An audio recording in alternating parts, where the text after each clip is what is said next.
ప్రచారం జోరుగా సాగుతుంది. అదే జూబ్లీహిల్స్ నియోజకవర్గంలో ఎన్నికల ప్రచారం అయితే జోరుగా సాగుతుంది. అందులోని బీజేపీ అనేక జనసంద్రంతో అయితే ప్రచారం అయితే చేస్తున్నారు. మనతో పాటు కిషన్ రెడ్డి గారు ఉన్నారు, ఆయనతో మాట్లాడదాం. నమస్తే సార్. నమస్కారం. ఎలా జరుగుతుంది సార్? ప్రజల నుంచి ఎలాంటి స్పందన వస్తుంది? మీరు చూస్తున్నారు కదా, మనం కూడా వచ్చినప్పుడు మేము సామాన్య ప్రజల నుంచి అన్ని వర్గాల ప్రజల దగ్గరికి వెళ్తూ ఉన్నాము. సింపుల్గా వెళ్తూ ఉన్నాము. మేము మోడీ గారిని సపోర్ట్ చేయండి, కమలం పువ్వు గుర్తు ఓటేయండి. ఇక్కడ స్థానిక సమస్యలు అనేకం ఉన్నాయి. కాంగ్రెస్ పార్టీ, బీఆర్ఎస్ పార్టీ రెండు పార్టీలు కూడా మోసం చేశాయి. ఈ సమస్యలు ఏవి కూడా పరిష్కారం చేయలేదు. స్వాతంత్రం వచ్చినప్పటి నుంచి కూడా రెండు పార్టీలే ఉన్నాయి అధికారంలో. తెలంగాణలో అధికారంలో, ఇక్కడ కూడా వాళ్ళే గెలిచారు. మేము ఎప్పుడు కూడా కార్పొరేటర్ కూడా గెలవలేదు ఈ ఏరియాలో, ఎప్పుడు కూడా ఇక్కడ ఎమ్మెల్యే కూడా గెలవలేదు. అది గెలిస్తేనే లోకల్ సమస్యల మీద పరిష్కారం చేయడానికి అవకాశం ఉంటుంది. ఈ రెండు పార్టీలు కూడా ఇచ్చినటువంటి హామీలు అమలు చేయడం లేదు. కాంగ్రెస్ పార్టీ గత 2 సంవత్సరాల క్రితం అనేక రకాల గ్యారెంటీలు ఇచ్చింది. ఏ ఒక్క గ్యారెంటీ కూడా అమలు చేయలేదు. స్థానిక సమస్యలు పరిష్కారం చేయలేదు. బీఆర్ఎస్ పార్టీ 10 సంవత్సరాలు ఉన్నప్పుడు కూడా హైదరాబాద్ను ఇంటర్నేషనల్ సిటీ అన్నారు. న్యూయార్క్ చేస్తాం, ఇస్తాంబుల్ చేస్తామని ప్రకటించారు. ఈరోజు మీరు చూస్తున్నారు ఏ రకంగా సమస్యలు ఉన్నాయో. కాబట్టి రెండు పార్టీలకు ఒకసారి బుద్ధి చెప్పి భారతీయ జనతా పార్టీని ఒకసారి అవకాశం ఇవ్వండి అని అడుగుతా ఉన్నాం. బీజేపీ ఇక్కడ గెలిస్తే ఎలాంటి అభివృద్ధి కార్యక్రమాలు చేస్తారు? స్థానికంగా ఉన్నటువంటి సమస్యలు ఏవైతున్నాయో, డ్రైనేజ్ సమస్య కానీ ఇవన్నీ కానీ పరిష్కారం కోసం పోరాటం చేస్తాం. ఎందుకంటే రెండు పార్టీలు వైఫల్యం చెందారు. వీళ్ళకి ఓటేశాం. ఈ రెండు పార్టీలు గెలిచారు, ఎమ్మెల్యే గెలిచారు, కార్పొరేటర్ గెలిచారు, ముఖ్యమంత్రులు అయ్యారు. కానీ స్థానికంగా పరిష్కారం చేయలేకపోయారు. అధికారంలో ఉన్నా కూడా మోసం చేశారు. కాబట్టి ఒకసారి భారతీయ జనతా పార్టీకి ఇవ్వని అడుగుతున్నాం. మొన్న జరిగిన చేవెళ్ల బస్సు ప్రమాదంలో బీజేపీ సరిగ్గా రోడ్లు అక్కడ మెయింటైన్ చేయలేదు అని చెప్పేసి ఆందోళన చేశారు ప్రజలు. అంటే ఇక్కడ లోపం ఎవరిది? ఏ పార్టీ వల్ల? తల్లి, రోడ్ల మెయింటెనెన్స్ మాది కాదమ్మా, స్టేట్ గవర్నమెంట్ ఇది. బీజేపీ చేస్తుంది. మన కొండ విశ్వేశ్వరరెడ్డి గారు వచ్చినప్పుడు తిరిగి ఆయన ఎంపీ కాబట్టి వచ్చాడు. కానీ రోడ్లు చేయాల్సిన పని కేంద్ర ప్రభుత్వాన్ని కాదు, బీజేపీది కాదు. మా మీద ఎందుకు ఆక్రోశం వ్యక్తం చేస్తారు? రేవంత్ రెడ్డి మీద వ్యక్తం చేయాలి, లేకపోతే అక్కడ ఉన్నటువంటి ఎమ్మెల్యే మీద వ్యక్తం చేయాలి, అక్కడ ఉన్నటువంటి ప్రభుత్వం మీద వ్యక్తం చేయాలి. వాళ్ళ బాధ్యత అది. ఇక్కడ కాంగ్రెస్ గెలిస్తే రౌడీ రాజ్యం వస్తుందని చెప్పేసి బీఆర్ఎస్ నేతలు అంటున్నారు. అంటే ఇందులో నిజమెంత ఉన్నది?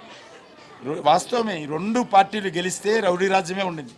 బీఆర్ఎస్ ఉన్న రోజులు కూడా గుండాయిజము, రౌడీజము, అక్రమ కేసులు పెట్టడము, బెదిరించడము, మజ్లిస్ పార్టీ భుజానెత్తుకొని హిందువుల మీద దాడి చేయడమే చేసింది బీఆర్ఎస్ పార్టీ. ఇప్పుడు కాంగ్రెస్ పార్టీ అదే చేస్తూ ఉంది. కాబట్టి రెండు పార్టీలు కూడా వాస్తవమే రౌడీ రాజ్యం చేస్తూ ఉన్నారు. మజ్లిస్ రాజ్యం వస్తుంది. ఈరోజు మజ్లిస్ పార్టీ కాంగ్రెస్కి అనుకూలంగా తిరుగుతున్నారు. గతంలో ఇదే మజ్లిస్ పార్టీ బీఆర్ఎస్కి అనుకూలంగా తిరుగుతున్నారు. ఎంతసేపు హిందువుల మీద దాడి చేసే విధంగా మజ్లిస్ పార్టీని ముందు పెట్టి ఈరోజు ఈ రెండు పార్టీలు జూబ్లీహిల్స్లో కానీ, హైదరాబాద్లో కానీ, తెలంగాణలో పెత్తనం చేస్తూ ఉన్నాయి. అయితే జూబ్లీహిల్స్లో నియోజకవర్గంలో చూసుకున్నట్లయితే ముస్లిం మైనారిటీ ఓట్స్ ఎక్కువ ఉన్నాయి. ఈ ఓట్స్ని బీజేపీ వైపు ఎలా తిప్పుకుందామని మీరు అనుకుంటున్నారు? వాళ్ళు ఎందుకు వేయాలి? మైనారిటీస్ కాంగ్రెస్కి ఎందుకు ఓటేయాలి? ఏం డెవలప్మెంట్ చేశారు? మీకేమి ఇచ్చారు? ఈరోజు మోడీ గారు మీ ఇంటికి ప్రతి నెల ఒక్కొక్క వ్యక్తికి 5 కేజీల బియ్యం ఉచితంగా ఇస్తున్నారు గత 5 సంవత్సరాలు. మోడీ గారు కాంగ్రెస్ ప్రభుత్వం నువ్వు చెప్పు తల్లి. ఈరోజు సన్న బియ్యంలో మా 42 రూపాయలు. ఇక్కడనే కాదు, దేశమంతా 83 కోట్ల మందికి బియ్యం మేము ఇస్తున్నాం. ఆయన ఇచ్చేటువంటి సన్న బియ్యంలో 42 రూపాయలు కేంద్ర ప్రభుత్వాన్ని, 13 రూపాయలు రాష్ట్ర ప్రభుత్వాన్ని. ఓన్లీ 13 రూపీస్ సన్న బియ్యంలో కూడా. మోడీ గారు ఇస్తున్నట్ట, రేవంత్ రెడ్డి ఇస్తున్నట్ట, మోడీ గారు ఇస్తున్నట్ట, రాహుల్ గాంధీ ఇస్తున్నట్ట. 13 రూపాయలు మీరు, 42 రూపాయలు మోడీ గారు ఈ సన్న బియ్యంలో కూడా. అయితే ఇక్కడ బీజేపీకి అంత లేదు. సైదుల సర్వే కూడా మొన్న ఏదైతే చూసుకున్నామో, సైదుల సర్వే నివేదిక కూడా దేవుడు ఆయన బస్తీలలో నేను తిరుగుతున్నా, ఇక్కడ కనిపించిందా నీకు? ఆయన బెడ్రూమ్లలో కూర్చొని, బాత్రూమ్లలో కూర్చొని సర్వే కంప్యూటర్లో సర్వే చేసి రిపోర్ట్ పంపిస్తే అది నమ్మాలా ప్రజలు? ఏం సర్వే చేసిండు? ఎక్కడికి వచ్చిండు? ఎంతమందిని కలిసాడు? మేమందరం తిరుగుతున్నాం కదా కార్యకర్తలను బస్తీల మధ్యలో.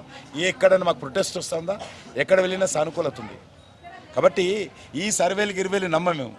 సర్వేలు నిజంగా మంచి ప్రిస్టేజియస్ వ్యక్తులు చిత్తశుద్ధితో నిజాయితీతో చేయాలి, అప్పుడు నమ్ముతాం. ఈరోజు స్పాన్సర్స్ చేసుకొని బీఆర్ఎస్ పార్టీ కొన్ని సర్వేలు చేస్తూ ఉంది పైసలు ఇచ్చి, కాంగ్రెస్ పార్టీ కొన్ని సర్వేలు చేస్తూ ఉంది. ఎన్నడూ చూడలేదు, ఆ వ్యక్తులను చూడలేదు, ఆ సంస్థలను చూడలేదు. ఈరోజు సర్వేల పేరుతో ముందుకొచ్చి ఈరోజు ప్రజలను ప్రభావితం చేసే విధంగా కిరాయి సర్వేలు చేస్తూ ఉన్నారు. లాస్ట్ క్వశ్చన్ సార్, ఎంత మెజారిటీతో ఇక్కడ దీపక్ రెడ్డి గారిని గెలుస్తాం? మేము గెలవం, ప్రజలే గెలిపిస్తారు. ప్రజలే గెలిపిస్తారు.